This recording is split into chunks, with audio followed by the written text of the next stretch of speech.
apologize to my family. I apologize to the American people. Certainly, I'm not proud of it, but this is locker room talk. If you look at Bill Clinton, far worse, minor words, and his was action. You can say any way you want to say it, but Bill Clinton was abusive to women. Hillary Clinton attacked those same women and attacked them viciously. 4 of them are here tonight. That was Donald Trump dismissing vulgar comments he made about women as just locker room talk. The controversy causing at least 24 high-profile Republicans to pull their support from Trump. Joining us now is the Republican vice presidential nominee, Governor Mike Pence. Good morning, Governor. Morning, Alisyn. Governor, what did you think when you heard that leaked audio from that Access Hollywood tape? Well, I think exactly what I said on Saturday. I was offended by them. I said I couldn't defend them, and encouraged Donald Trump to continue to express his genuine remorse. I think last night he showed his heart to the American people.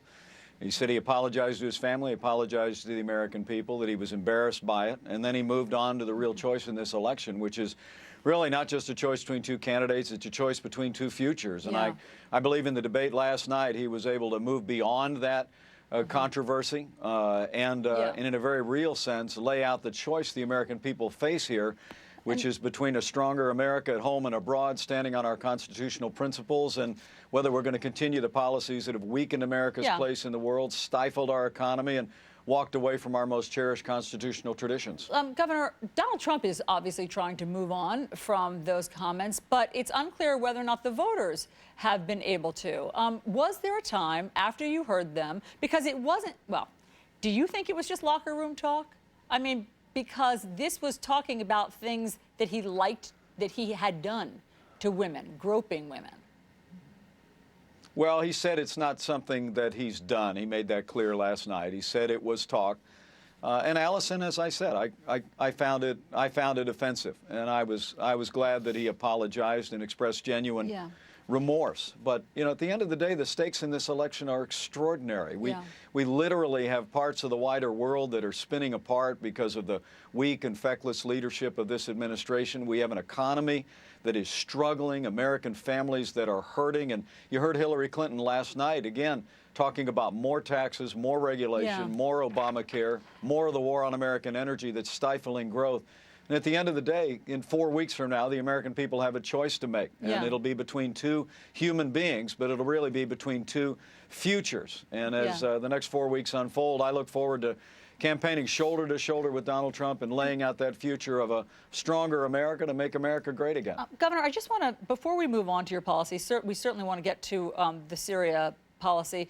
But before we do, there were reports that you were considering dropping off the ticket after you first heard those vulgar comments, and that, in fact, your wife was so incensed and uncomfortable by what Donald Trump had said. Can you just tell us about the conversations that you had with your wife or your daughters about these comments?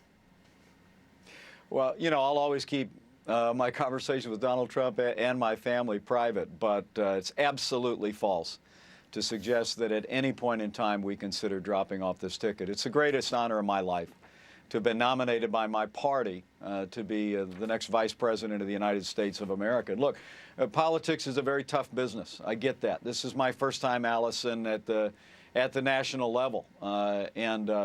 The fact is that, you know, as I said on Saturday, you know, I couldn't condone, I couldn't defend those remarks. I encouraged Donald Trump on Friday to apologize for them. He did.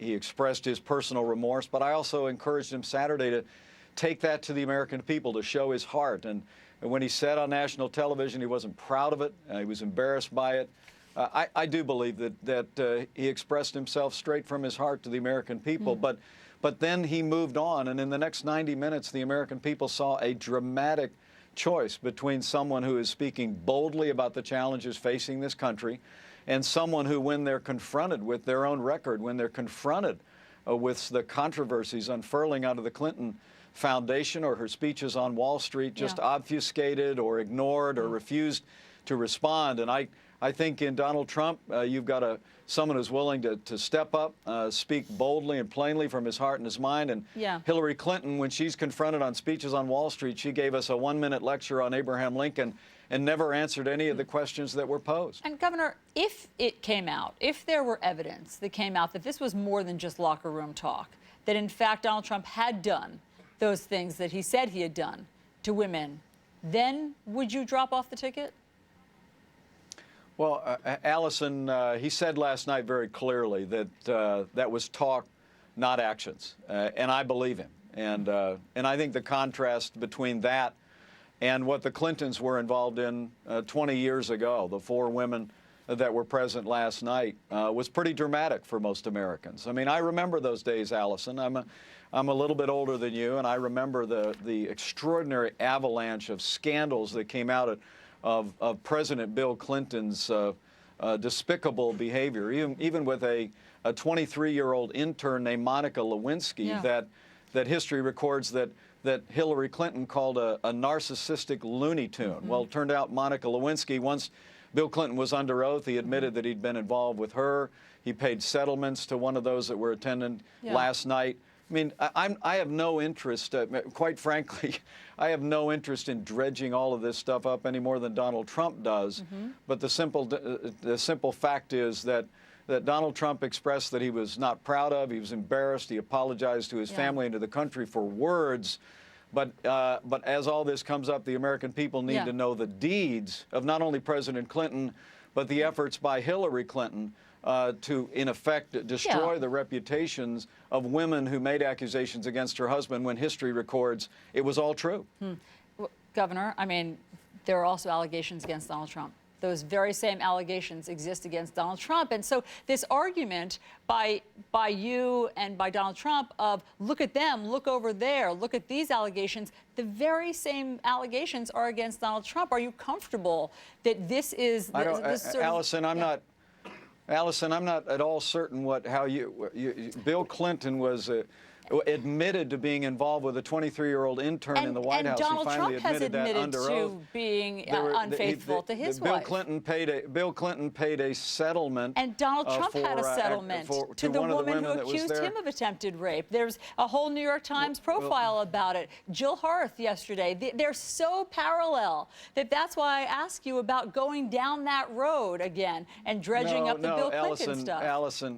Alisyn, what you asked me is if the things that were said on that video Friday were actions, if that would change my view. And I said to you, he made it very clear last night before the American people that those were words, not deeds. Yes, and I understand why you want to conflate all this. I understand why you want to pull it all together. Because there are allegations that they are deeds. But there are allegations that he acted poorly and assaulted women. The simple truth here, Alisyn, is I understand the desire to try and blur the lines here.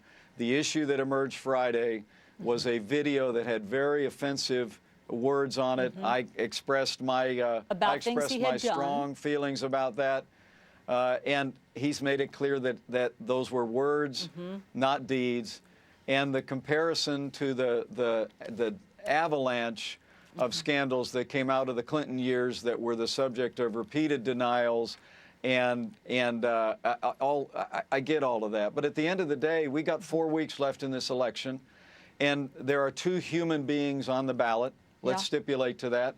But more important, there's 2 futures. And I got to tell you, as I've traveled across this country over the last several months, there are people hurting across this country, Alisyn. There are people struggling to make ends meet. There are people worried about the rising dangers in the world, the rise of ISIS and terrorism in the world. There are people that are worried about a Supreme Court that's walking away from our most cherished constitutional traditions. And Donald Trump last night, through this avalanche of media focus through the weekend, squared his shoulders and refocused this election on the issues that really matter most to the American people, and I'm proud to stand with him. Governor, I want to ask you about your Syria policy, because it sounded to be quite different than Donald Trump's last night. You had said that the U.S. needs to be prepared to use military force to strike military targets of the Assad regime. Donald Trump last night said, I haven't talked to him about it, meaning you, and no, he disagrees with that. Have you talked to Donald Trump about your thoughts on Syria? I've talked to him about our policy, and Frankly, I've got a lot of respect for Martha Raddatz, but she just misrepresented the statement that I made in my national debate, frankly, Alisyn. Well, you know, the but, question I mean, that I what got about was what about Donald Trump said Aleppo, that it was about humanitarian aid. Yes. Well, if I can answer for a second.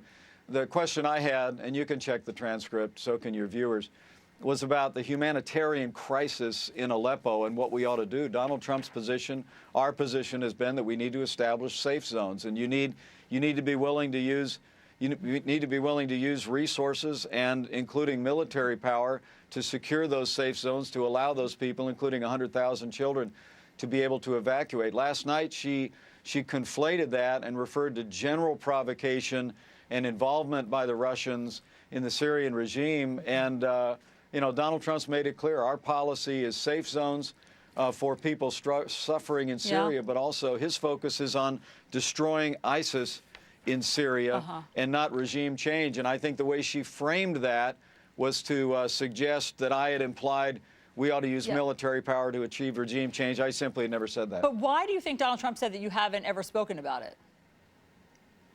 Well, he said we hadn't spoken specifically about what she said, and the reason for that was because I didn't say that. That isn't the position that I took in my debate, and I understand that. I look forward to catching up with him about it today.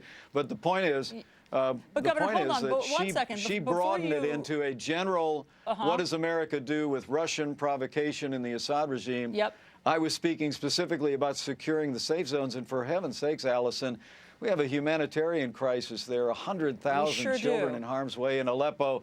We need to be willing, along with other nations in the region, to create a secure pathway for those people to escape Aleppo before even more violence comes, and to have a safe zone that they can repair to. You have to be willing to deploy resources, including militarily, to make that happen. And Donald Trump and I strongly support the establishment and securing of safe zones. And Governor, just because you have said to go back to the transcript, which I do have right here, let me just play for everyone so that they know what the original question was in your debate and then what your original response was. Listen to this.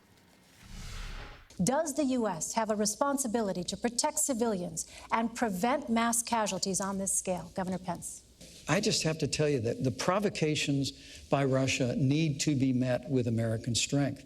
And if Russia chooses to be involved and continue, I should say, to be involved in this barbaric attack on civilians in Aleppo, the United States of America should be prepared to use military force to strike military targets of the Assad regime, to prevent them from this humanitarian crisis that is taking place in Aleppo. Governor, we only have 20 seconds left in your window, but it wasn't just about safe zones. I mean, you talk about the provocations by Russia being to be met with American strength. I was about to thank you for playing the clip because you just confirmed everything I said to you. It's about being willing to use military force to prevent a further humanitarian crisis, to establish safe zones and allow people to escape the horrors of further barbaric action in Aleppo. Alisyn, plus you cut that a little bit. There was actually more that I said there. So your folks can go back and look at the whole transcript. But at the end of the day, Donald Trump and I stand shoulder to shoulder in this campaign. I'm honored to stand with him. I'm headed to North Carolina today, and we're going to continue to present this campaign. It's a choice between two futures, a stronger America at home and abroad that stands by our constitutional principles. Got it. Thank you, Governor Mike Pence.